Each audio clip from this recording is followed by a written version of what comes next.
Remembering Africa's independence heroes.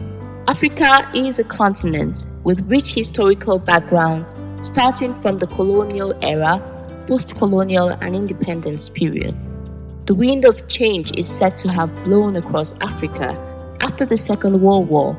At this time or period, only a handful of countries in Africa were independent, such as Ethiopia, Liberia, Egypt, and South Africa. After this war, African people wanted a change and desired to establish a society free from European control. The Fifth Pan-African Congress, held in Manchester in 1945, is seen as a major landmark in the achievement of African independence and was championed by a handful of African independence leaders. However, it is quite unfortunate that in the 21st century, the memory and works of these heroes are gradually dying down in the minds of the present-day African community. Paying homage and tribute to these heroes is something we owe them. As such, we will be bringing to you some key figures of Africa whose memories and works ought not to be forgotten. Don't forget to subscribe and click on the notification bell for more upcoming content. Tell us your favorite topics you want us to cover in the comment section. It is important to note that this list comes in no particular order or rank. Number 1. Kwame Nkrumah. Born in September 1909, he was a Ghanaian nationalist leader who led Ghana to independence from Britain and was equally an important advocate for Pan-Africanism. He was co-organizer of the Fifth Pan-African Congress in Manchester in 1945.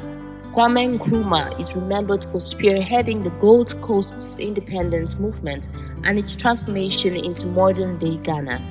He inspired subsequent independence movements throughout Africa.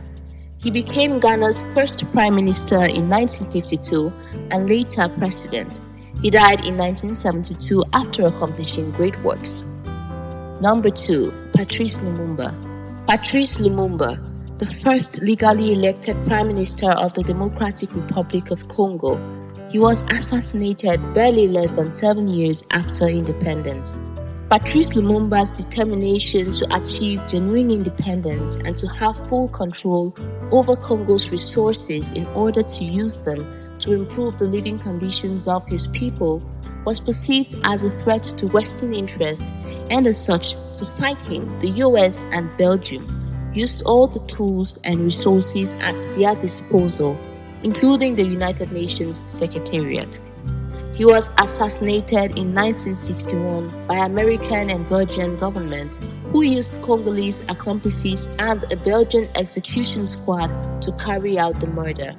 Patrice Lumumba is a son of Africa who sacrificed his life for his people to have full control over their own country. Number 3. Ahmed Sékou Touré.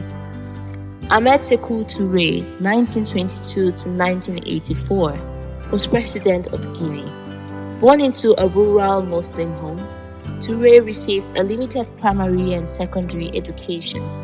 Beginning his political career as a post clerk, he became active as a trade unionist and later became involved in the Rassemblement Démocratique Africain, the RDA, a political organization in French West and Equatorial Africa, advocating for Pan-Africanism and decolonization. During his rule, Touré, strongly influenced by Marxism, pursued the African Revolution and turned Guinea into a military socialist one-party state. Number 4. Robert Mugabe. He was a Zimbabwean revolutionist and politician who served as president from 1987 to 2017. Ideologically an African nationalist, during the 1970s and 1980s, he was identified as a Marxist-Leninist and as a socialist after the 1990s. Having dominated Zimbabwe's politics for nearly 4 decades, Mugabe was a controversial figure. He was praised as a revolutionary hero of the African liberation struggle, which helped free Zimbabwe from British colonialism, imperialism, and white minority rule. Number 5. Nelson Mandela. Nelson Mandela, July 1918 to December 2013, was a South African anti-apartheid revolutionist, political leader, and philanthropist who served as President of South Africa from 1994 to 1999. He was the country's first black head of state, and his government focused on dismantling the legacy of apartheid by tackling institutionalized racism and fostering racial reconciliation. Ideologically an African nationalist and socialist, he served as the president of African National Congress Party, ANC, from 1991 to 1997. Number 6. Jomo Kenyatta. Jomo Kenyatta is regarded as a key figure in Kenya's history. He was an anti-colonial activist and politician who governed Kenya as its prime minister from 1963 to 1964, and then its first president from 1964 to 1978. He was the country's first indigenous head of government and played a significant role in the transformation of Kenya from a colony of the British Empire to an independent republic. Kenyatta was a controversial figure. Prior to Kenyan independence, many of its white settlers regarded him as an agitator and malcontent, although across Africa, he gained widespread respect as an anti-colonialist. Number 7. Julius Nyerere. Julius Nyerere led Tanganyika, present-day known as Tanzania, to independence from the United Kingdom in 1961. He became the country's first prime minister.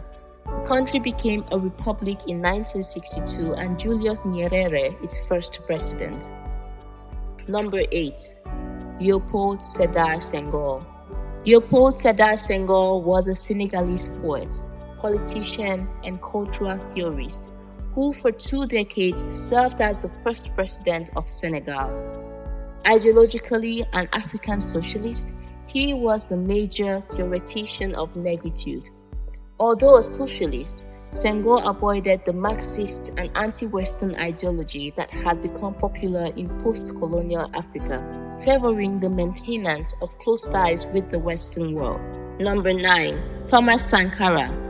Born in December 21, 1949, Thomas Sankara was a Burkinabe military officer and proponent of Pan-Africanism who was installed as president of Upper Volta, today known as Burkina Faso, in 1983 after a military coup.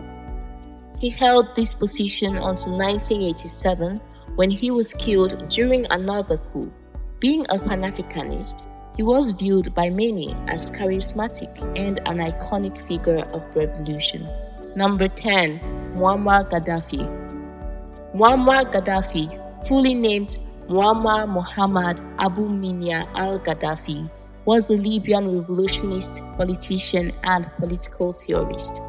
He governed Libya as a revolutionary chair of the Libyan Arab Republic from 1969 to 1977.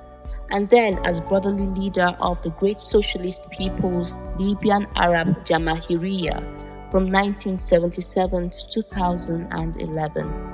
He was ideologically committed to Arab nationalism and Arab socialism, but later ruled according to his Third International Theory. A highly decisive figure, Colonel Gaddafi dominated Libya's politics for 4 decades and was the subject of a persuasive cult of personality. He was decorated with various awards and praised for his anti-imperialist stance, support for Arab and the African unity. When it comes to talking about Africa's independence heroes, the list is really long and inexhaustive, reason why we can't mention all of them. Nevertheless, this content was realized to pay homage to their works in memory. As such, we hope you were pleased with the few enlisted in this video.